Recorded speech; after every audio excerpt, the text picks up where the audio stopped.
All right, let's talk about one of the most fascinating and contradictory periods in modern history, the golden years of Weimar Germany. We're going to dive into this explosion of creativity and the deep, deep social conflicts it created. This is an absolutely key topic for anyone studying IGCSE history, so let's get right into it.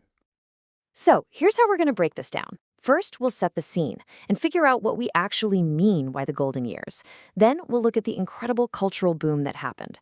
After that, we'll get into the fierce conservative backlash against it all. We'll also explore the ideologies that started bubbling up in opposition. And finally, we'll see how this left Germany as a deeply, deeply divided nation.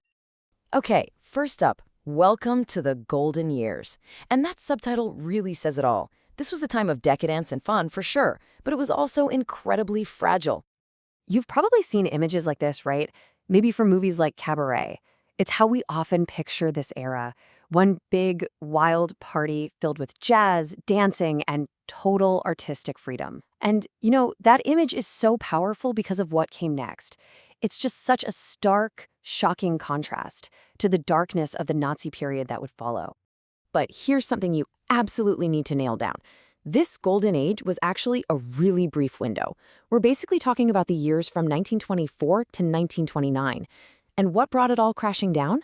Two huge events that year. The Wall Street crash, which just obliterated the German economy, and the death of Gustav Stresemann, who was pretty much the only politician holding it all together. Right, so with a bit of stability and some money flowing back into the country, something amazing happened. It was like a dam burst, and this incredible wave of German creative genius was just unleashed. You can really see this in the movies. Cinema became huge, and German filmmakers were at the absolute cutting edge. You had directors like Fritz Lang making masterpieces like Metropolis. I mean, look at that. The film was a total game changer, and it influenced how movies are made for decades to come. And the talent was just everywhere. You had movie stars like Marlene Dietrich, who became massive in Hollywood. In the art world, you had Otto Dix and George Gross painting these shocking, almost grotesque images that were a direct reaction to the horrors of World War I. In literature, Erich Maria Remarque wrote the incredible anti-war novel All Quiet on the Western Front.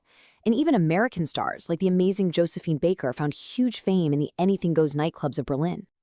Speaking of nightlife, get a load of this number, 500. In 1925, that was the number of erotic nightclubs in Berlin alone. It just gives you a sense of the sheer scale of this new, liberal, and to some, shocking urban culture. And this innovation wasn't just about parties and entertainment, it was literally changing the world around them. The Bauhaus architectural movement was born, all about clean lines and functional design. And it was a huge hit. 15,000 people turned up for its very first exhibition. Its influence on architecture and design is still with us today. It's massive.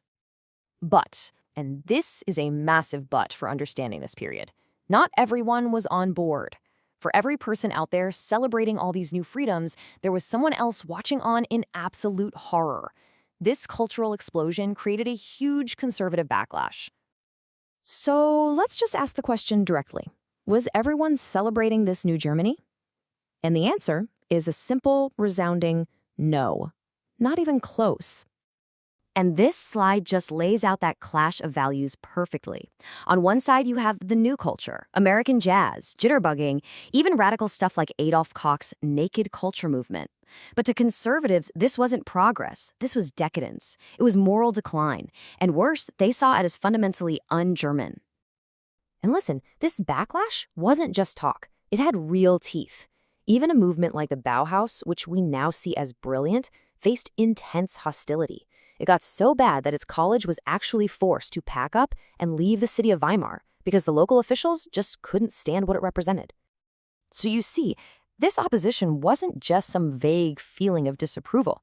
It started to get organized. It started to form into actual groups, evolving from cultural clubs into powerful political movements. So here are two key examples. You have the Wandervogel, which literally means wandering birds.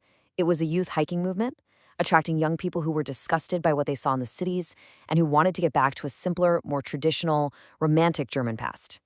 And then, of course, you had something far more menacing, the Nazi Party, which was actively pushing its own dark vision for Germany's future. Now, at the heart of that Nazi vision was this one concept, and you absolutely need to remember this term, the Volksgemeinschaft. It translates to the people's community. The Nazis used this idea to promise a return to a pure, organic, traditional German community. And for people who felt lost or alienated by all the modern changes, that was an incredibly powerful and appealing message. So what does this all add up to? Well, it gets to the absolute heart of the matter. The golden years weren't just one thing. They were two completely different things happening at the same time, depending entirely on who you were. It was a culture totally divided against itself. For one half of Germany, this cultural boom was fantastic. It was clear evidence that the nation was finally healing from the trauma of the war, that it was modern, forward-thinking, and on the move. But for the other half, looking at the exact same clubs, the exact same art, the exact same movies, they saw the complete opposite. They saw a society spiraling into moral chaos, a nation that was foolishly throwing away all the traditions that had once made it great. So here's the main takeaway. The thing you have to remember, there wasn't one Weimar Germany during this time. There were two. For its supporters, the culture meant freedom, modernity, and recovery. For its opponents, that exact same culture meant moral collapse, decadence, and dangerous foreign influence. Two sides of the very same coin. And that really leaves us with the big question, doesn't it? Was Weimar's incredible, vibrant culture a bold new dawn for Germany, or was it actually just a symptom of a society in total chaos, a society so deeply fractured that those divisions would soon be exploited with the most devastating consequences imaginable?